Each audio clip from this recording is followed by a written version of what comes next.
Hello everyone, this is me Maryam Khan, e-commerce Wali, and I'm a student at Rehan School on an Academy Batch 3. And welcome back again. As always, today we are here with another interesting interview and another wonderful guest. So today guest is Mr. Adnan, and so without wasting any more time, let's get started with today's interview. So अस्सलाम वालेकुम, और कैसे हैं आप? जी वालेकुम अस्सलाम। मैं बिल्कुल ठीक, आप सुनाएं, आप कैसी हैं? जी मैं भी ठीक हूँ। सो अब हम मूव ऑन करते हैं अपने क्वेश्चंस की तरफ। सो फर्स्ट ऑफ ऑल आप अपना छोटा सा इंट्रोडक्शन दे दें ताकि जो हमारे व्यूअर्स हैं जो आपको नहीं जानते वो थोड़ा सा आपके बारे में जान सके। तो एक शॉर्ट सा इंट्रोडक्शन दे दें। My name is Ali Adnan Maniwala, and I'm a student of Rehan School, Lahore Academy, and I'm also a multimedia designer. And this is my short intro. Okay that's great. So my first question is that कि Rehan school के साथ आपकी journey कैसे शुरू हुई? Rehan school के साथ मेरी जर्नी कुछ ऐसे स्टार्ट हुई कि मैंने इनको सोशल मीडिया प्लेटफॉर्म्स पे देखा और इनसे मोटिवेशन ली। फिर पता लगा कि इनका स्कूल भी है, तो फिर मैंने इनका स्कूल ज्वाइन किया ताकि जो एक ट्रेडिशनल स्टडीज़ करते हैं 25 ईयर्स ओल्ड जो बुक्स पढ़ते हैं हम, उससे कि हम दूर रह के कुछ नया सीखें और जो न्यू लाइफ है फ्यूचर अपना सेव करें। Okay great. सो जब आपने एडमिशन लिया था उस वक्त आपकी एक्सपेक्टेशंस क्या थी? एक्सपेक्टेशंस मेरी ये थी कि मैं अपने आप को इम्प्रूव करूँगा, क्या कहते हैं, मेरी कम्युनिकेशन स्किल्स वगैरह वो अच्छी होंगी, न्यू हैबिट्स आएंगी, सीखने का मौका मिलेगा, ये एक्सपेक्टेशन थी। और जिस तरह के हुआ और मुझे एक्सपोजर आया, यहाँ स्कूल से एक्सपोजर आएगा, ये मेरी एक्सपेक्टेशन थी। ओके देन आज उस जर्नी को देखते हुए सबसे बड़ा चेंज क्या नज़र आता है? जब मैं ट्रेडिशनल स्कूल में था मेरी कम्युनिकेशन स्किल इतनी अच्छी नहीं थी, और मुझे सोशल मीडिया प्लेटफॉर्म्स वगैरह पे चलाने आते थे, जिस तरह के कि हम हो गया, हम ट्रेडिशनल स्टडीज़ करते थे।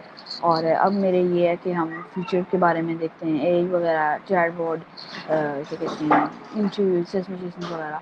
तो काफ़ी वो चेंजेस हैं जो यहाँ स्कूल के बाद हमारे अंदर नज़र आए। ओके वेल रेहान स्कूल की लर्निंग अप्रोच आपको किस तरह डिफरेंट लगी? हाँ, स्कूल की लर्निंग अप्रोच इस तरह से अच्छी लगी क्योंकि यहाँ हम ये ट्रेडिशनल स्टडीज़ नहीं करते। यहाँ हम क्या कहते हैं, एआई वगैरह, एआई के मुताबिक जो यहाँ की जो स्टडी बेस है, स्कूल बेस जो है जिन्होंने स्कूल पे वो करते हैं, और यहाँ से सीखने का काफ़ी कुछ मिलता है। और ये ओके ग्रेट। सो किस प्रोजेक्ट या एक्टिविटी ने आपको सबसे ज़्यादा इम्पैक्ट किया है? मेडिटेशन सबसे फर्स्ट, और मेडिटेशन ही है, दूसरी communication skill. Okay so public speaking ने आपकी पर्सनैलिटी को किस तरह ट्रांसफॉर्म किया? आप अपना क्वेश्चन रिपीट कर देंगे, आपकी आवाज़ नहीं आई। ओके मेरा क्वेश्चन ये है कि पब्लिक स्पीकिंग ने आपकी पर्सनैलिटी को किस तरह ट्रांसफॉर्म किया? कुछ ऐसे किया कि जब हम सबसे पहले तो मेरी ये थी कि हम चाय था, चाय हम वहाँ गए थे, ये इनवाइटेड था प्रीमियम पास में। तो वहाँ इनवाइटेड था, तो वहाँ मैंने जितने भी जो भी बिज़नेस आइडियाज़ वगैरह थे उनसे मैंने इंटरव्यू लिया सबसे, और मेरे सोशल मीडिया जो प्लेटफॉर्म्स हैं वहाँ इंटरव्यू मेरा अपलोड भी है। तो वहाँ से मुझे बहुत हौसला मिला, और मुझे क्या कहते हैं, एक अच्छा लगा। और मुझे बड़ा था कि मैंने एक किसी भी अननोन पर्सन से इंटरव्यू लिया, उनसे उनकी लाइफ जर्नी के बारे में पूछा, उनके बिजनेस के बारे में पूछा, उन्होंने कैसे स्टार्ट किया, तो मुझे बड़ा अच्छा लगा। और ये थी। Okay that's great. सो मेरा नेक्स्ट क्वेश्चन आपसे ये है कि रेहान स्कूल ने आपके कॉन्फिडेंस को किस हद तक इम्प्रूव किया है? रेहान स्कूल ने काफ़ी हद तक इम्प्रूव किया। ओके देन यहाँ का लर्निंग एनवायरनमेंट आपको कैसा लगता है? यहाँ का लर्निंग इन्वायरमेंट मुझे अच्छा लगता है, बाकी स्कूल से तो अच्छा लगता है। ओके देन टीचर्स और मेंटोर्स का आपकी ग्रोथ में क्या रोल है? टीचर्स और मेंटोर्स ठीक हैं, जिससे हेल्प करते हैं और हेल्प करते हैं। वैसे ये टीचर्स की बेस पे नहीं है, हमें खुद ही एक दूसरे से हेल्प लेके काम करना होता है, चैट जीपीटी वगैरह से। तो ये ओके, टीम वर्क के हवाले से आपने सबसे वैल्यूएबल लेसन क्या सीखा? हाँ जी, टीम वर्क आई है, मीन के टीम वर्क क्या होती है इसका पता लगा, और ये चीज़ें हैं team work. Okay, then Rehan school की कौन सी वैल्यू आपकी डेली लाइफ का हिस्सा बन चुकी है? आप अपना क्वेश्चन रिपीट कर लें, आपकी आवाज़ बहुत डिस्टॉर्ट हुई है। Okay, I can repeat it. My question is that कि रेहान स्कूल की कौन सी वैल्यू आपकी डेली लाइफ का पार्ट बन चुकी है? मेडिटेशन, क्या कहते हैं, हेल्पिंग अदर्स, और भी हैबिट्स हैं इनके, जैसे डेली के टास्क एक गोल रखा हुआ है, वो डेली टास्क करना है, इस टाइप से। Okay, great. सो वेल, आपकी सबसे मेमोरेबल मेमोरी रेहान स्कूल की कौन सी है? Check on. ओके, सो अगर आपको रेहान स्कूल को 3 वर्ड्स में डिस्क्राइब करना हो तो वो 3 वर्ड्स कौन से होंगे? मीन के जी? मीन के मुझे समझ नहीं आई आपकी क्वेश्चन की। मैंने क्या कि अगर आपको रेहान स्कूल को 3 वर्ड्स में डिस्क्राइब करना हो तो आप 3 वर्ड्स कौन से यूज़ करेंगे? 3 वर्ड्स कौन से डिस्क्राइब करूँगा? गुड, कहते हैं परफॉर्मेंस वाइज भी गुड है, और ऐसे समझ नहीं आ रही है। Okay, no problem. अगर कोई स्टूडेंट रेहान स्कूल ज्वाइन करना चाहे तो आप उसको क्या एडवाइस देंगे? मैं तो यही कहूँगा कि ज़रूर ज्वाइन करें और अपना फ्यूचर शेप करें। ओके, सो रेहान स्कूल ने आपके फ्यूचर विजन को किस तरह शेप किया? इस तरह शेप किया क्योंकि जो जो हम ट्रेडिशनल स्टडीज़ करते हैं, वो हम करते हैं 25 ईयर्स ओल्ड, जो हम पाकिस्तान में पढ़ते हैं 25 ईयर्स ओल्ड हम बुक्स पढ़ रहे होते हैं। तो मैं ये समझता हूँ कि 25 ईयर्स ओल्ड बुक्स पढ़ने से बेहतर है कि हम न्यू टेक्नोलॉजीज़ को डिस्कवर करें। न्यू से न्यू टेक्नोलॉजी स्कूल में डिस्कवर सरहाना वाला करवाते हैं। क्या कहते हैं, हम इस काबिल हो जाते हैं कि हम अपना अर्न करते हैं, और हम सीखते हैं, हमारे अंदर कॉन्फिडेंस आता है, ये चीज़ें हैं। Okay, that's great. सो आज के आपके नज़दीक एजुकेशन का असल पर्पस क्या है? एजुकेशन का असल पर्पस एक तो वेल एजुकेटेड का असल पर्पस होता है कि अच्छा बोले, अच्छा बोल चाल कम्युनिकेट, और कोई बड़े लोगों में बैठे तो बात वगैरह कर सके। और एजुकेशन का दूसरा पर्पस होता है कि बंदा पढ़ लिख के कमाए वगैरह। हमारे आजकल पाकिस्तान में तो यही समझा जाता है कि पढ़ेंगे लिखेंगे तो ये हम करें, ये भी एक स्टडी है, बट एडवांस स्टडी है। Why not? सो आज की जनरेशन की सबसे बड़ी स्ट्रेंथ क्या है?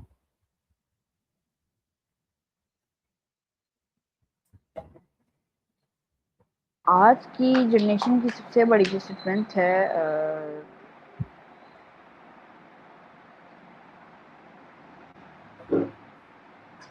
आपने पूछा आज की जनरेशन की सबसे बड़ी स्ट्रेंथ क्या है? हाँ जी, यही मेरा क्वेश्चन है। सबसे बड़ी स्ट्रेंथ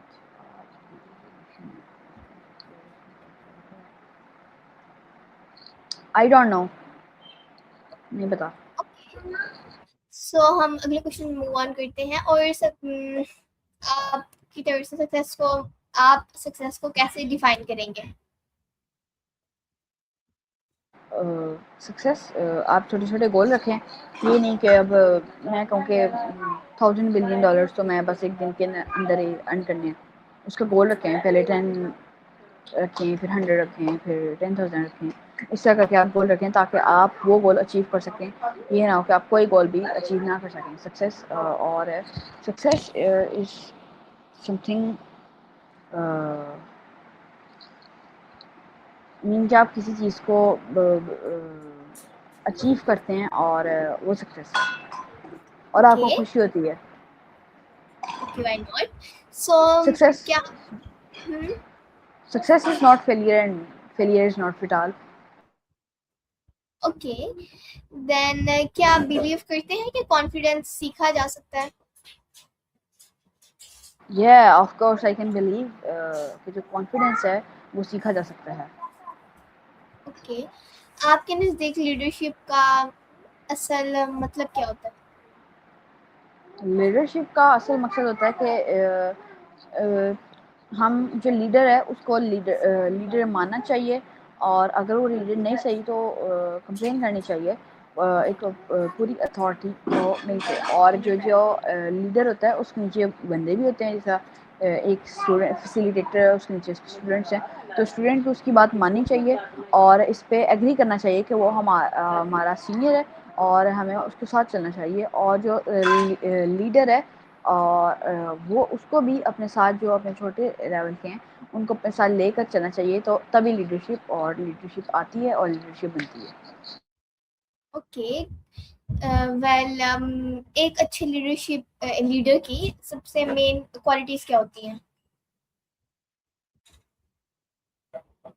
सबसे मेन जो होती हैं वो क्या, उसे क्या कहते हैं, हार्ड वर्क होना चाहिए, पेशेंस वाला होना चाहिए, गुस्से वाला नहीं होना चाहिए, और क्या कहते हैं उसे सबकी राय लेनी चाहिए, उसे हकूक़ आना चाहिए सबके, और उसे सबको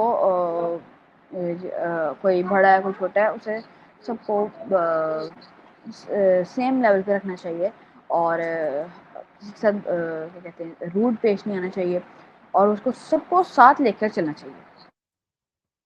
ओके, आपने बिल्कुल ठीक कहा। एंड डिसिप्लिन और मोटिवेशन मोटिवेशन में सबसे ज़्यादा किसको इम्पोर्टेंस देते हैं? आप अपना क्वेश्चन रिपीट कर दें। ओके, मैं कह रही हूँ कि डिसिप्लिन और मोटिवेशन में किसको ज़्यादा इम्पोर्टेंस देते हैं? डिसिप्लिन और मोटिवेशन में डिसिप्लिन, आपका जो गोल है और जो आपकी सक्सेस है, अगर आपके पास डिसिप्लिन होगा तभी आप उनको अचीव कर सकेंगे, उसके अलावा आप नहीं उनको अचीव कर सकते। ओके, सो जब आपके पास मोटिवेशन ना हो तो आप कंसिस्टेंसी कैसे मेंटेन करते हैं? डिसिप्लिन के बगैर कंसिस्टेंसी है ही नहीं। ओके, आप अपनी प्रोडक्टिविटी को कैसे इम्प्रूव करते हैं? प्रोडक्टिविटी को कुछ ऐसे इम्प्रूव करता हूँ कि जिस तरह कोई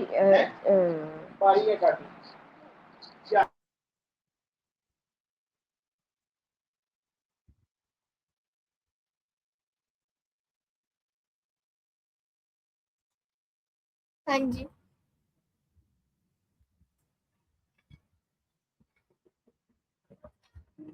can you repeat the question? आपने कोई हेलो। क्वेश्चन किया है अभी? जी, आपने अभी कोई क्वेश्चन किया है?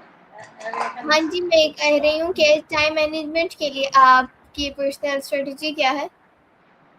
टाइम मैनेजमेंट के लिए कि एक टाइम चार्ट बना के रखें और उसमें देखें कि आपने क्या क्या करना है, डेली का फिक्स करें, और इस तरह के, जैसे मैं सुबह उठ के क्लास ली और इतने टास्क किए, फिर नाश्ता वगैरह किया और फिर अपने टास्क किए और नमाज़ वगैरह पढ़ी, तो इस तरह करके हम अपनी क्या कहते हैं डेली टाइम को मैनेज कर सकते हैं।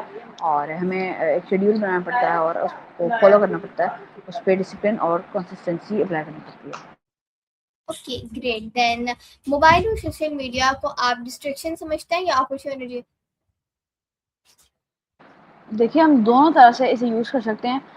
मोबाइल वैसे तो ये एक अपॉर्चुनिटी भी है और एक डिस्ट्रैक्शन भी है। अगर हम इसका फ़ायदा लें तो फ़ायदे भी बहुत हैं, और इसके फ़ायदे भी बहुत हैं और इसके नुकसान भी बहुत हैं। हम इसे अच्छे कामों के लिए भी यूज़ कर सकते हैं और बुरे कामों के लिए भी यूज़ कर सकते हैं, मगर हमें मोबाइल फ़ोन और लैपटॉप्स को अच्छे कामों के लिए यूज़ करना चाहिए। ओके, देन आप स्ट्रेस को कैसे मैनेज करते हैं? स्ट्रेस को क्या कहते हैं, मेडिटेशन करके, नमाज़ पढ़ के और अल्लाह का ज़िक्र-अज़कार करके। ओके, और देन अगर कोई स्ट्रेस ऐसी हो तो मैं अपने माँ-बाप के साथ शेयर करता हूँ सबसे पहले, ताकि वो मेरे स्ट्रेस को दूर कर सकें। ओके, देन आज के स्टूडेंट्स को कौन सी स्किल्स ज़रूर सीखनी चाहिए? फर्स्ट तो है माइक्रो हैबिट्स, दूसरा क्या कहते हैं एआई को यूज़ करना, दूसरा क्या कहते हैं अपनी सर्च को इम्प्रूव करना, और तीसरा जो है अपनी कम्युनिकेशन स्किल्स को इम्प्रूव करना, और क्या कहते हैं हमें ये क्या कहते हैं छोटे मोटे घर के काम वगैरह आने चाहिए, और बाकी काम भी आने चाहिए। ओके। ये स्किल्स जो हैं एक स्टूडेंट के अंदर होनी चाहिए। ग्रेट। सो फ्यूचर में एआई स्टूडेंट्स के लिए अपॉर्चुनिटी है या चैलेंजेस? आप अपना क्वेश्चन रिपीट कर दें, मुझे आपकी क्वेश्चन की अभी समझ नहीं आई। फ्यूचर में एआई स्टूडेंट्स के लिए अपॉर्चुनिटी है या चैलेंजेस? फ्यूचर में ऐसे सभी हमें फ्यूचर का पता नहीं है, हम फ्यूचर को कह ही सकते हैं क्योंकि चैलेंजेस भी होंगे और ओके। सो आपके नज़दीक फाइनेंशियल एजुकेशन कितनी इम्पोर्टेंट है? फाइनेंशियल मुझे समझ नहीं आई, आप अपना क्वेश्चन रिपीट कर दें। Okay, why not. तो मेरा क्वेश्चन ये है कि आपके नज़दीक फाइनेंशियल एजुकेशन कितनी इम्पोर्टेंट है? मैं ये नहीं कहता कि फाइनेंशियल एजुकेशन। ओके, आपकी आवाज़ नहीं आ रही।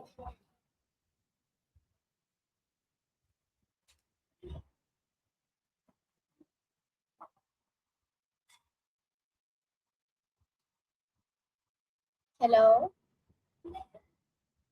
जी जी। मैंने आपसे कोई क्वेश्चन किया था। कि फाइनेंशियल क्या कहते हैं स्टडीज़। हाँ जी। जी, फाइनेंशियल स्टडीज़ हर बच्चे को करनी चाहिए।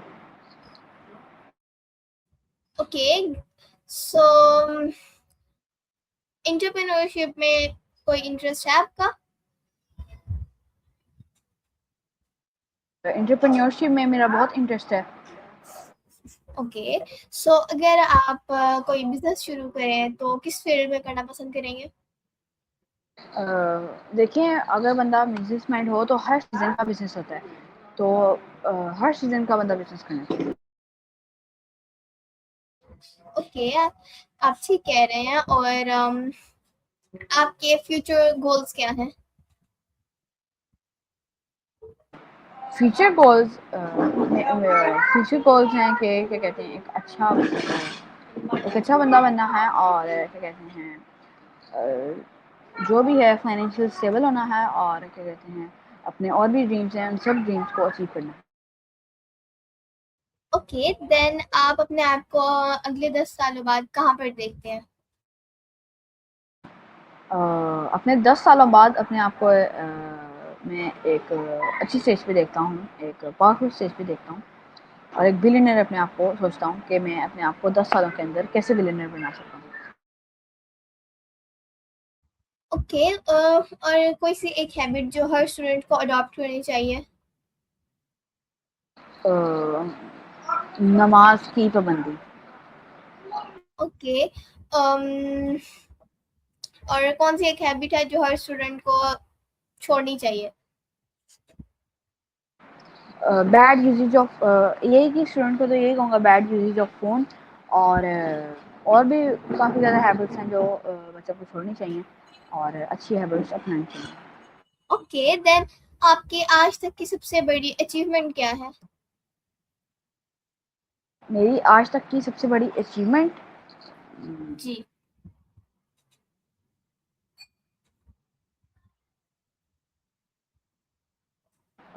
मैं एक डिज़ाइनर भी हूँ और मल्टीमीडिया डिज़ाइनर, और ये मेरे लिए बड़ी प्राउड की बात है।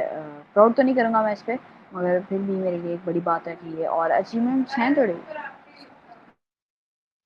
Okay, that's too much great. So आज तक की सबसे किस चीज़ पर आप सबसे ज़्यादा फ़ख्र महसूस करते हैं? फ़ख्र इसमें महसूस करता हूँ कि मैं एक डिज़ाइनर हूँ, मल्टीमीडिया डिज़ाइनर। ओके, देन आप पेरेंट्स की सपोर्ट को किस तरह देखते हैं? क्या कह रहे हैं आप? आपकी मुझे क्वेश्चन की समझ नहीं आई, आप अपना क्वेश्चन ना रिपीट कर दें। ओके, पेरेंट्स की सपोर्ट को आप किस तरह देखते हैं? मैं पेरेंट्स की सपोर्ट को अच्छा ही देखता हूँ, और क्या देखना है। ओके, देन टीचर का स्टूडेंट के सक्सेस में कितना रोल होता है? टीचर का ऑलमोस्ट सारा ही रोल होता है, मगर फिर अगर सही बात करें तो 40% या 50% होता है, क्योंकि ओके, टीचर आपको समझा सकता है, आपको कह सकता है, मगर खुद आपको करके नहीं दे सकता वो काम जो आप कर सकते हैं। That's the point. सो आपकी लाइफ का अल्टीमेट ड्रीम क्या है? मेरी लाइफ का अल्टीमेट ड्रीम एक गुड पर्सन और एक मल्टी बिलियनियर। ओके, सो आज के स्टूडेंट्स के लिए एक एडवाइस। आज के स्टूडेंट के लिए एडवाइस के वो भी जो ये ट्रेडिशनल स्टडीज़ हैं वो करें, मैं ये नहीं कहता कि ना करें, वो भी इम्पोर्टेंट है, मगर अपने आप को उन्हीं पे डिपेंड ना कर दें कि हम पढ़ेंगे पढ़ेंगे पढ़ेंगे और फिर जाकर जॉब करेंगे। जॉब करने से बेहतर है आप अपना बिजनेस स्टार्ट करें, अपना काम करें, और ये और दूसरी बात कि हर बच्चे को माइक्रो हैबिट्स वगैरह और ये स्किल्स वगैरह आनी चाहिए, ये सीखें, इंपॉर्टेंट स्किल्स जो हैं वो सीखें, ई कॉमर्स वगैरह, एसईओ वगैरह हो गया, डिज़ाइनिंग होगी, कि वीडियो एडिटिंग वगैरह होगी, मल्टीमीडिया डिज़ाइनिंग जो जिसे कहते हैं, और ये फील्ड घर का छोटा मोटा काम वगैरह ये सीखें जो इम्पोर्टेंट है। ओसीजी ओके, वगैरह ओसीजी वगैरह और मेडिटेशन वगैरह सीखें। देन हमारे व्यूअर्स के लिए एक final motivational message. Motivational message. हाँ जी।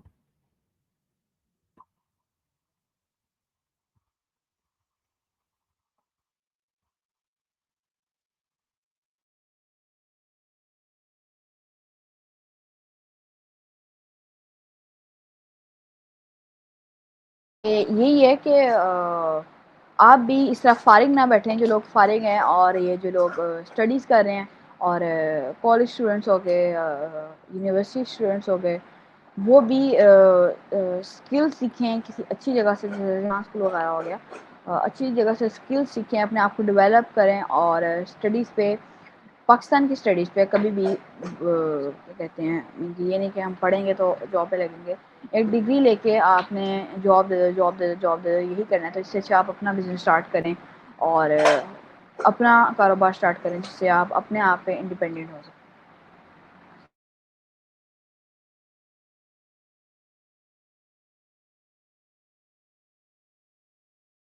आपका माइक म्यूट है।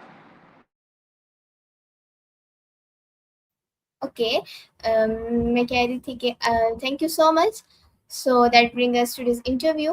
A big thank you to Adnan for spending time with us and sharing her thoughts and experience. So thank you for watching and see you in the next interview. Until then, take care and Allah Hafiz. Allah Hafiz Adnan. And again, Allah, thank you. Thank you too, Allah हाफिज़। Okay, thank you.